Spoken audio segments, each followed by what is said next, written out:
கனவில் வேண்டுமானால் அமைச்சரவை பட்டியலை தாவிக்க தயாரித்துக் கொள்ளலாம் என்று தமிழ்நாடு காங்கிரஸ் கமிட்டி தலைவர் செல்வ பெருந்தகை விமர்சித்துள்ளார்.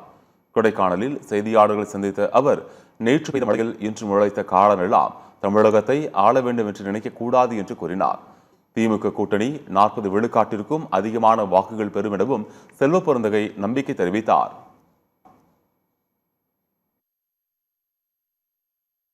கனவுல ஒன்றா அதெல்லாம் செய்யலாம், நிஜத்தில் வராது.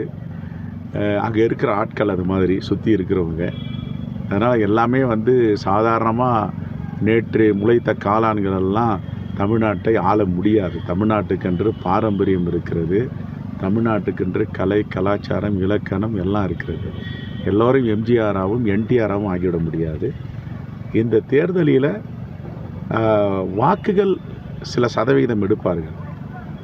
குறிப்பாக இந்த கால்குலேஷன் அண்ட் அரித்தமெட்டிக், நீங்கள் கூட்டல் கழித்தல், மக்களுடைய மனநிலை, கட்சி வாரியாக உள்ள வாக்கெடுப்பு, ஓட்டு வங்கி, இதையெல்லாம் கூட்டி கழித்து பார்த்தால் ஒரு உண்மை தெரியும்.